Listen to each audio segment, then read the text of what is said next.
اب آئیے میں آپ کو خاص طور پر ان 10 چیزوں کو آپ کی سماعتوں کے حوالے کروں. پہلے تو یہ بتا دوں کہ نصیحت قبول کون کرتا ہے. جیسا کہ فرمایا گیا فَذَكِّرْ فَإِنَّ الذِّكْرَىٰ تَنفَعُ الْمُؤْمِنِينَ، نصیحت کرو کہ نصیحت ایمان والے قبول کرتے ہیں. اسی طریقے سے ایک مقام پر فرمایا گیا وَذَكِّرْ فَإِنَّ، اللہ عز و جل نے ارشاد فرمایا کہ نصیحت کرو کہ نصیحت جو ہے وہ نفع پہنچاتی ہے. لیکن کس کو نفع پہنچاتی ہے؟ اس کو قرآن نے مینشن کیا سَيَذَّكَّرُ مَن يَخْشَىٰ، جو اللہ سے ڈرتا ہے نصیحتیں اسے نفع پہنچاتی ہیں. اور اگر نصیحتیں ہمیں اثر نہ کریں تو سمجھ لینا چاہیے کہ ہمارے دل میں اللہ کا ڈر نہیں. سمجھ لینا کہ ہمارے دل میں اللہ کا ڈر نہیں. اب آئیے بڑی پیاری نصیحت تفسیر روح البیان کے اندر بیان کی گئی. فرماتے ہیں کہ 10 چیزوں پر نصیحتیں مشتمل ہیں کہ یہ 10 چیزیں عوام کے سامنے پیش کی جائیں تاکہ سامعین کو نفع حاصل ہو. بہت غور سے 10 چیزیں ایسی ہیں سننے والے کو اگر بتائی جائیں اور سننے والا اس پر غور کرے اور سوچے تو اللہ تعالیٰ اس کو اس نصیحت سے نفع پہنچاتا ہے. 10 چیزیں سن لیں. لوگوں کو اللہ کی نعمتیں یاد دلائیے تاکہ وہ اللہ عز و جل کا شکر کریں. کس نے دی زمین؟ کس نے دی آسمان؟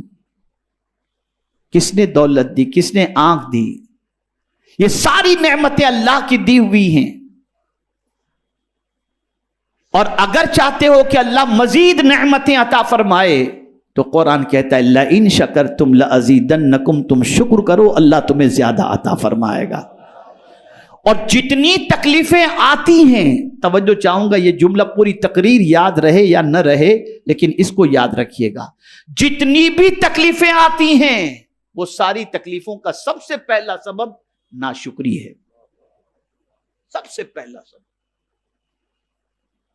اس کے پاس یہ، میرے پاس یہ نہیں، وہ یہاں میں، بس یہی سب چلتا ہے. اور اس کو میں قرآن سے سمجھا دوں. اللہ فرماتے ما یفعل اللہ بعذابکم ان شکرتم، اللہ تم کو عذاب دے کر کیا کرے گا اگر تم شکر کرو. نادانو تم شکر نہیں کرتے اس لیے تم تکلیف میں گرفتار ہو. شکر کرو تو اللہ تمہیں زیادہ عطا فرمائے گا. نعمتوں کو یاد کرو. یہ ہوا بغیر پیسے کے مل رہی ہے، آکسیجن بغیر پانی مل رہا ہے، یہ نعمتیں کون دینے والا ہے؟ اللہ دینے والا ہے. اب اس کی نہ سنے تو کس کی سنے؟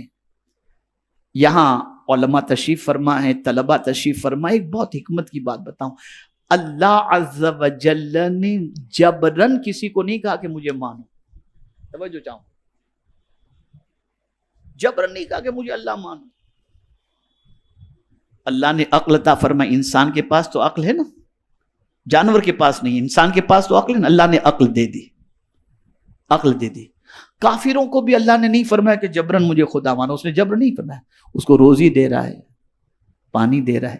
سورج نکلتا ہے تو تھوڑی مسلمانوں پر نکلتا ہے، سب پر نکلتا ہے کہ نہیں نکلتا.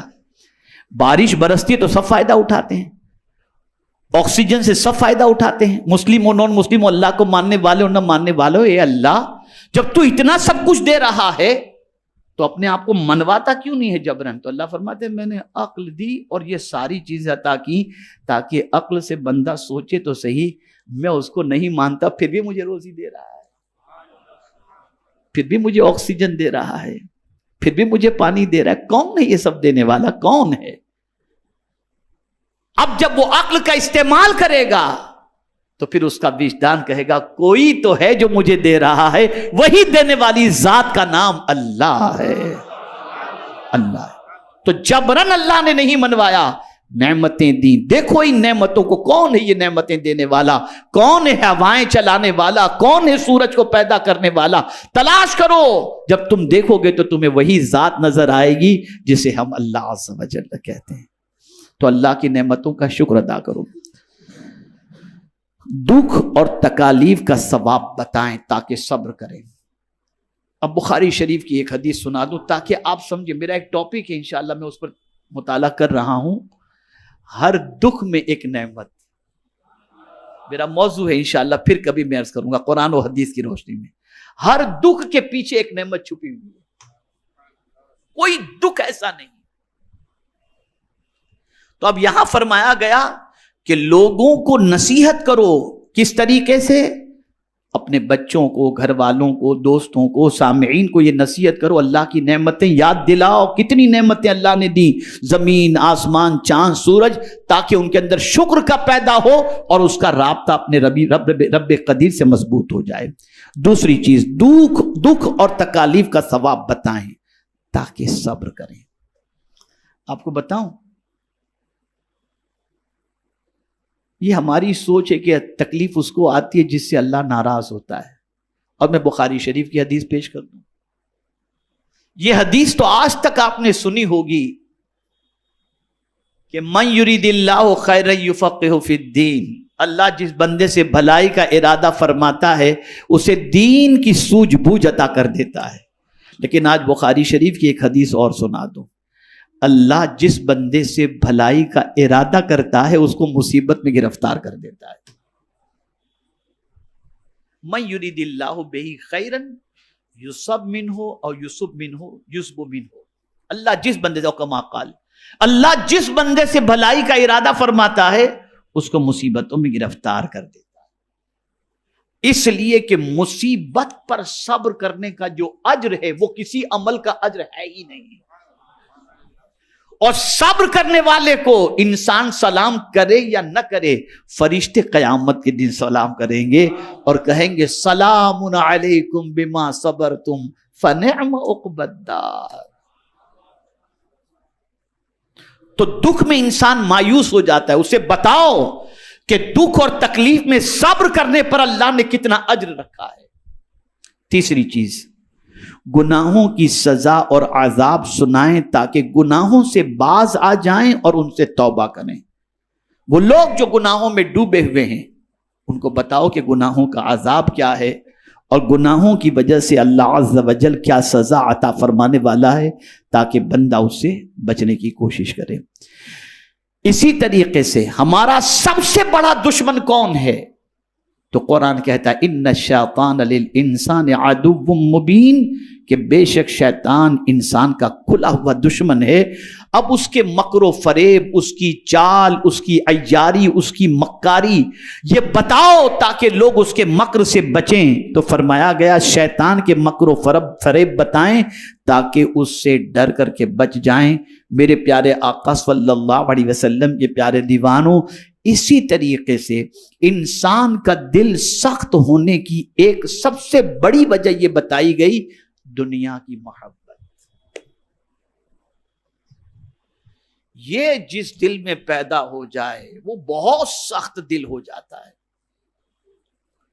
اتنا سخت دل ہو جاتا ہے کہ پھر کسی کے قتل پر بھی آمادہ ہو جائے گا، کسی کا مال کھانے پر بھی آمادہ ہو جائے گا، اور بڑھتے بڑھتے یتیم کا بھی کھا جائے گا، مسکین کا بھی کھا جائے گا، بیوہ کا بھی کھا جائے گا، سب کا کھا جائے گا. یہ ہے دنیا کی محبت. ایسے انسان کا دل بہت سخت ہو جاتا ہے. اسی لیے حضور صلی اللہ علیہ وسلم نے صحابہ کے قلب کا جو تزکیہ فرمایا اس میں سب سے پہلے حب دنیا کو ان کے دل سے نکالا. تو فرمایا گیا دنیا کی بے ثباتی اور بے وفائی سمجھائیں تاکہ اس میں دل نہ لگائیں لوگ. بتاؤ یہ دنیا ختم ہونے والی ہے، دنیا پرماننٹ رہنے والی نہیں. دنیا پرماننٹ رہنے والی.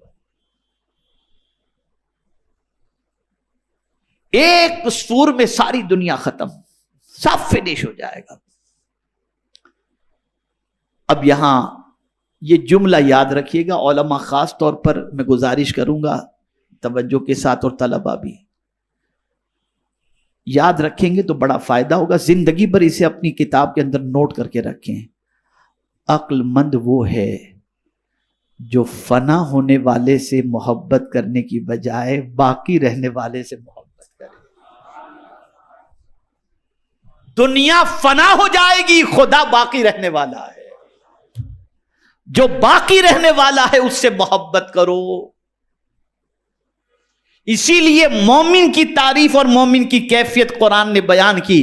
والذین آمنوا اشد حبا للہ. جو ایمان والا ہوگا وہ اللہ سے ٹوٹ کر محبت کرے گا, بے انتہا محبت کرے گا. اور یہ دنیا فنا ہونے والی ہے. چھٹی چیز, موت کو ہر وقت یاد رکھا جائے تاکہ روانگی کی تیاری جاری رکھی جا سکے. میں آپ کو یہاں پر بتاؤں, ابھی ایک پروگرام میں ہم گئے تھے, ایک ساتھی نے کہا حضرت آپ کا وقت اتنے بجے کا ہے, ٹریفک بہت زیادہ ہے, ہم تھوڑے تاخیر سے پہنچیں گے, لیٹ ہو جائیں گے. تو مجھے ایک آیت یاد آ گئی. اللہ کا شکر ہے بسا اوقات کوئی نہ کوئی آیت یاد آ جاتی ہے. تو میں نے ان سے کہا, میں نے کہا بھائی میں تو دنیا کے بارے میں تھوڑا سا سوچا تو ٹائم پر تو مجھے کوئی چیز نظر نہیں آئی, چاہے وہ فلائٹ ہو, چاہے ٹرین ہو, چاہے آدمی ہو, تھوڑا بہت تو پلس مائنس ہو جاتا ہے. میں نے جب قرآن پر غور کیا تو ایک ہی چیز مجھے ٹائم پر ملی. قاری صاحب, ایک ہی چیز مجھے ٹائم پر نظر آئی جو 1 منٹ پہلے بھی نہیں, 1 منٹ بعد بھی نہیں. اذا جاء اجلهم لا يستأخرون ساعة ولا يستقدمون. جب موت آتی ہے تو نہ 1 منٹ پہلے نہ 1 منٹ بعد میں, جب اس کا وقت مقرر ہے تب وہ آ جاتی ہے. تو ٹائم پر ایک ہی چیز ہے, باقی کوئی چیز ٹائم پر نہیں. 1000 باڈی گارڈ رکھ لو, 1000 بلیٹ پروف جیکٹ پہن لو, لیکن دنیا کی واحد سچائی یہ ہے کہ موت سے کوئی بچ نہیں سکتا. اور یہ جملہ بھی بڑا میرا مقبول ہوا تھا کہ ہم نے بہت کچھ جمع کر کے رکھا, لیکن قدرت کا قانون یہ ہے یا دے کے مرو یا چھوڑ کے مرو, لے جانے کچھ بھی نہیں ملے گا. بہت کچھ جمع کر کے رکھا ہے نا, یا دے دو مرنے سے پہلے یا چھوڑ دو. ہاتھ میں انگوٹھی بھی پہنے ہو تو لوگ کاٹ کے نکال لیں گے, لے کے نہیں جا سکتے کچھ بھی. یہاں سے پتا چلا ہمارا کچھ ہے ہی نہیں. جسے ہم کہتے ہیں کہ یہ ہمارا ہے, ہمارا کچھ نہیں ہے. فلسفہ سمجھ لو, یہ اللہ نے استعمال کرنے کے لیے دیا ہے. جب تک وہ چاہے گا تم استعمال کرو گے, پھر یہ کسی اور کو دے دے گا. اسی لیے اس کا قانون ہے, دے کے مرو یا چھوڑ کے مرو, لے جانے کچھ بھی نہیں ملے گا. کچھ بھی لے جانے نہیں ملے گا. اور موت کا وقت کسی کو نہیں معلوم. تو دل کی سختی کو دور کرنے اور نصیحت کو حاصل کرنے کے سلسلے میں موت کا تذکرہ لوگوں کو بتایا جائے اور موت کو ہر وقت یاد رکھنے کی تاکید کی جائے. اسی طریقے سے 7ویں چیز, قیامت کو زیادہ سے زیادہ یاد دلایا جائے تاکہ اس کے لیے زاد راہ جمع کیا جا سکے. لوگوں کو بتایا جائے قیامت ایک دن ہے, آخرت کا دن ہے, وہاں کیا چیز کام آئے گی اس کو بتاؤ, وہاں کی سچویشن کیا ہوگی اس کو بتاؤ, وہاں کون کس کے کام آئے گا بتاؤ. میری ایک کتاب خریدیے گا مکتب سے, محشر میں حضور کہاں ملیں گے. کوئی نہیں ملے گا, کسی کا پتہ نہیں, لیکن حضور کا پتہ معلوم ہے. حضور نے خود بتا دیا میں کہاں ملوں گا. اور کہاں ملیں گے؟ جہاں سخت حاجت ہے وہاں مصطفیٰ پیارے تشریف فرما ہوں گے. پل صراط پر ملیں گے, میزان پر ملیں گے, حوض کوثر پر ملیں گے. یا رسول اللہ آپ کی عظمتوں پر قربان کہ جن کوئی بھی مصیبت ایسی نہیں جس کے حل کے لیے آپ پہلے سے موجود نہ ہوں. یہ مصطفیٰ جان رحمت صلی اللہ علیہ وسلم. اور سب سے بڑی شان جو ہے نا حضور کی, اگر کچھ بیان نہ بھی کی جائے, صرف ایک شان بیان کی جائے, وہ شان محبوبیت. قاری صاحب توجہ چاہوں گا, اعلیٰ حضرت نے اس کو بہت فوکس کیا. ہر شان اپنی جگہ پر, لیکن اللہ کی بارگاہ میں جو محبوبیت کا مقام ہے وہ اس سے بڑھ کر. تو اعلیٰ حضرت کیا اٹھے یار, محبوب میرے آقا اللہ کے کتنے محبوب ہیں تم جانتے ہو؟ میں تو مالک ہی کہوں گا. اتنے محبوب, میں تو مالک ہی کہوں گا کہ ہو مالک کے حبیب. یعنی محبوب و محب میں نہیں میرا تیرا. اگر مولا نے سورج غروب کر دیا، محبوب نے اشارہ کیا، سورج پلٹ کر آ گیا، تو محبوب سے نہیں فرمایا میں نے ڈبا دیا تو نے نکالا کیوں؟ اس لیے کہ محبوب محبوب ہے. میں تو مالک ہی کہوں گا کہ ہو مالک ہے، یعنی محبوب و محب میں نہیں میرا تیرا. تو قیامت میں حضور کام آئیں گے صلی اللہ علیہ وسلم. تو اس موقع کی کیفیت کو بتاؤ، وہاں کے حالات کہ کوئی کسی کے کام نہیں آئے گا. اور خاص طور پر میں دو چیزوں کا ذکر کر دوں. یوم لا ینفع مال ولا بنون، قیامت کے دن نہ مال نفع پہنچائے گا، نہ بیٹے نہ اولاد نفع پہنچائے گی، الا من اتى اللہ بقلب سلیم. یہ دیکھیے بات قلب کی ہی آ گئی. جو اپنا سلامتی والا دل لے کر کے آئے گا، یہ دل قیامت میں اس کو نفع پہنچائے گا. تو دل اگر سخت ہو جائے تو اللہ خیر فرمائے، اللہ خیر فرمائے. اس دل کی سختی سے اللہ خیر فرمائے. 8ویں چیز، دوزخ کے عذاب کے حالات بتائے جائیں تاکہ ان سے بچ سکیں. اب پہلے ہی میں نے عرض کر دیا فویل للقاسیۃ قلوبہم. ویل، یہ ویل کیا ہے؟ خرابی کے معنی بھی، اور ایک اعتبار سے ویل جہنم کی اس وادی کا نام ہے جس سے جہنم بھی دن میں 70 مرتبہ پناہ مانگتا ہے. تو جس کا دل سخت ہو جائے، جس کے دل پر اللہ اور اس کے رسول کی باتوں کا اثر نہ ہو، اسے ڈرنا چاہیے اپنے ٹھکانے کے بارے میں. 9ویں چیز، بہشت کی نعمتیں سنائی جائیں تاکہ انہیں رغبت ہو. جنت کی بہاروں کے بارے میں بتایا جائے. کیا کیا جنت، شرابن طہورا. سب سے بڑی چیز تو یہ کہ یہاں تو یار کہیں بیٹھو تو کوئی اچھی بات، کوئی اس نے آپ کے بارے میں یہ کہا، فلاں نے یہ کہا، tension tension tension tension tension. جنت ایسی جگہ ہے وہاں کوئی ٹینشن نام کی چیز ہے ہی نہیں، کوئی ٹینشن کی بات نہیں. آدمی چاہتا ہے کہ دنیا میں میری تمنا پوری ہو. توجہ چاہوں گا اس جملے پر. آدمی چاہتا ہے دنیا میں میری تمنا پوری ہو. اللہ فرماتے تو دنیا میں میں جو چاہتا ہوں وہ تو کر، جنت میں تو جو چاہے گا میں وہ کروں گا. تو ہماری تمنا پوری ہونے کی جگہ دنیا نہیں جنت ہے. وَلَكُمْ فِيهَا مَا تَشْتَهِي أَنفُسُكُمْ وَلَكُمْ فِيهَا مَا تَدَّعُونَ. جو چاہو گے اللہ تمہیں عطا. اور کوئی محنت بھی نہیں کرنی، کمانے بھی نہیں جانا. خیال ہوا کہ یار یہ مل جائے تو فوراً سامنے آ جائے. یہ قیام. آخری بات، ہر بات کو خوف و رجا کے درمیان رکھا جائے. یعنی کبھی اللہ تعالیٰ کی عظمت و ہیبت کا تصور دلایا جائے تاکہ اس کا خوف دل میں پیدا ہو. کبھی اللہ کی رحمت اور مہربانی بتائی جائے تاکہ اس سے امید ہو. جو پند و نصیحت 10 امور پر مشتمل ہو تو اہل ایمان کو اس سے بہت بڑا فائدہ ہوگا. یہ 10 باتیں ایسی ہیں کہ اگر ایمان والے کے سامنے یہ 10 باتیں رکھی جائیں تو ایمان والے کو فائدہ پہنچے گا. تو میرے پیارے آقا صلی اللہ تعالی علیہ وسلم کے پیارے دیوانوں، ضرورت اس امر کی ہے کہ ہم جو ہے اللہ عز و جل کے فرمان پر عمل کریں، رسول رحمت صلی اللہ علیہ وسلم کی تعلیمات پر عمل کریں، اور اپنے دل کو سختی سے بچائیں، اور جو چیز دل میں سختی پیدا کرتی ہے اس سے بچنے کی کوشش کریں.